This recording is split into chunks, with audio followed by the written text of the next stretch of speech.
Now, you said the West in general. Does Iran feel that it's at war with the West as a whole, or is it really just the United States and perhaps the United Kingdom?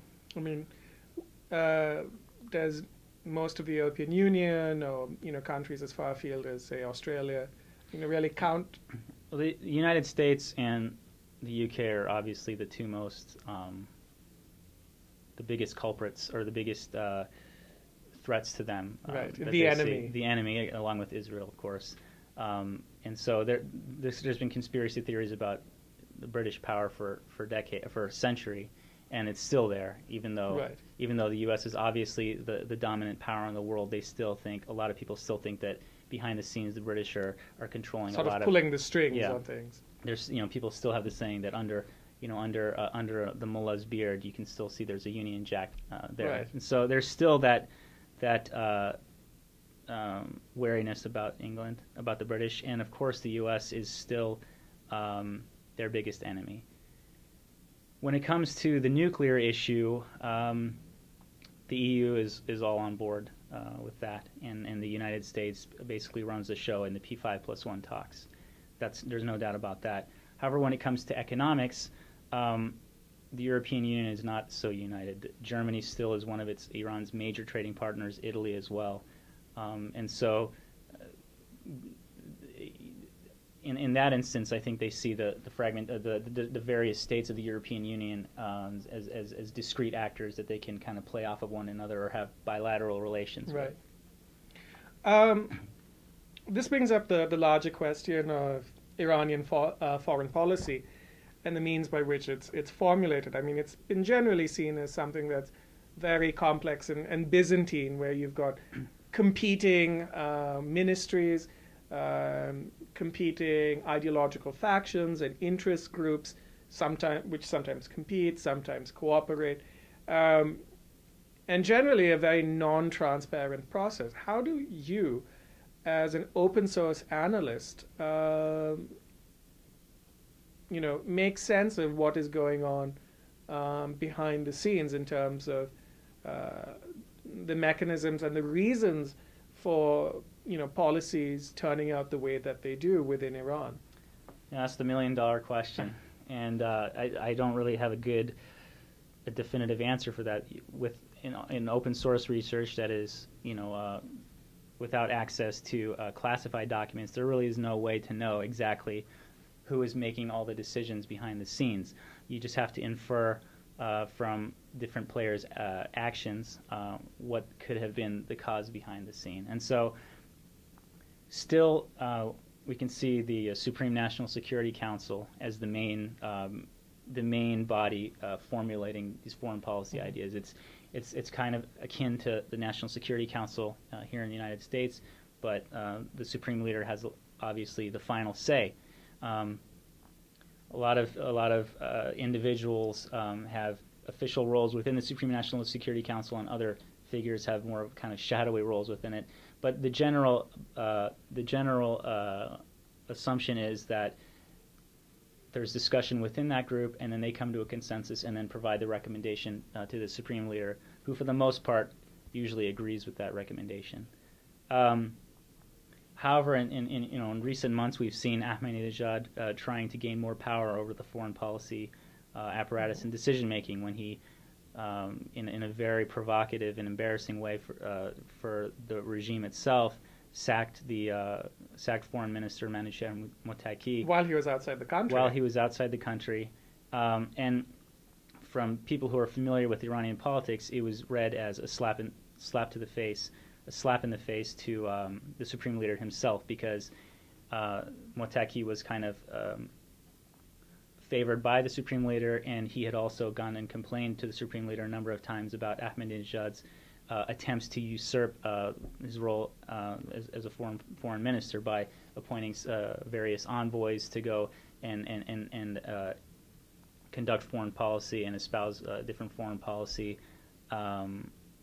beliefs on behalf of the office of the president himself, without going through the proper channels.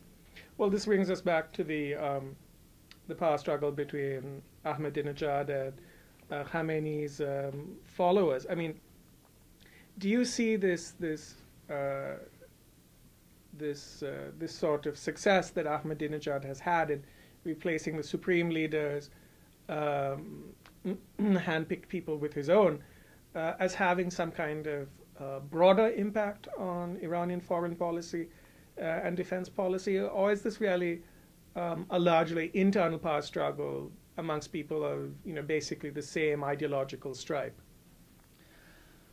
Well, first, we need to look at what we think is happening and who is going to become more and more powerful in the foreign policy establishment and who will have more of a say. And so there is the possibility that if the current trajectory continues the way that it is, Ahmadinejad's group will gain more and more influence over the foreign policy apparatus. The president already is able to, has the authority to appoint or nominate the head of the Supreme National Security Council. Of course, the Supreme Leader has final say over who's part of that.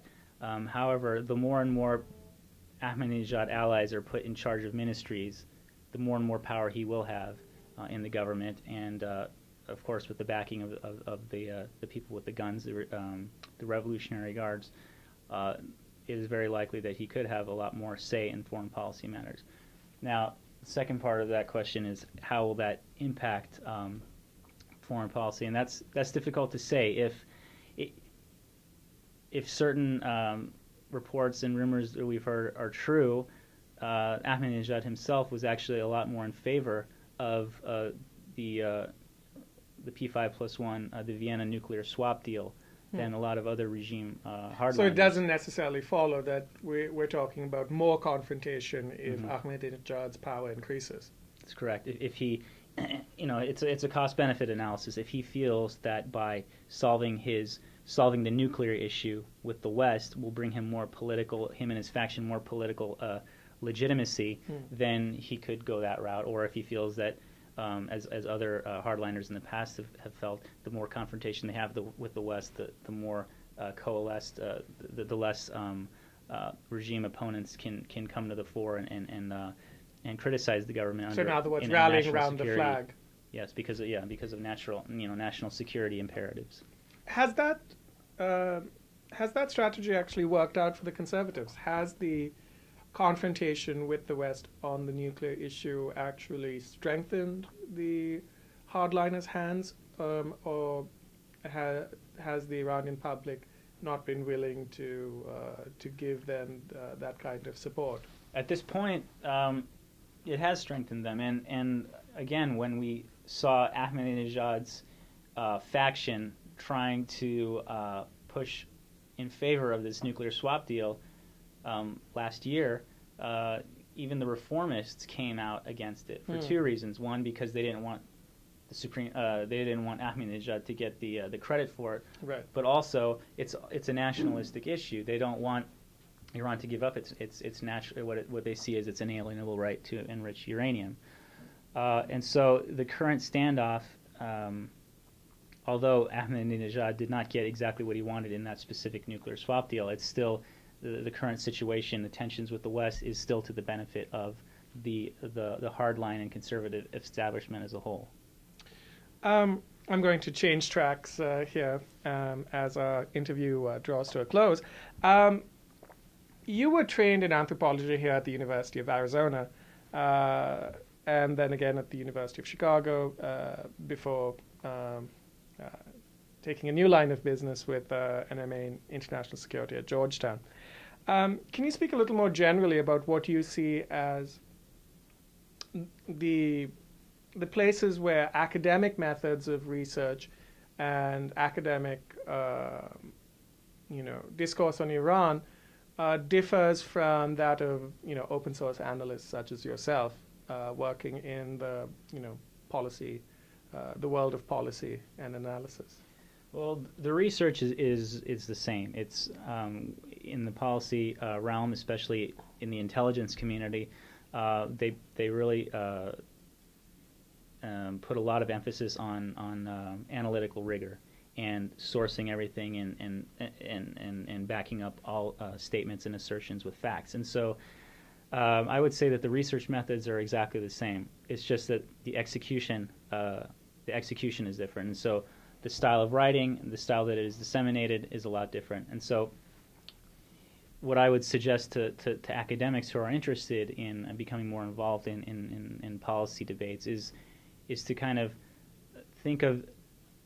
have their audience in mind and realize that perhaps they don't have the same amount of time to be able to discuss broad range theories and discuss things in as much depth as perhaps in academic debates, and at the same time they might not have the same expertise, and so you're going to have to make sure to balance being concise and and clear in kind of drawing out the essential elements without getting too bogged down in the details, but at the same time being comprehensive enough and informative enough that they can make an informed decision.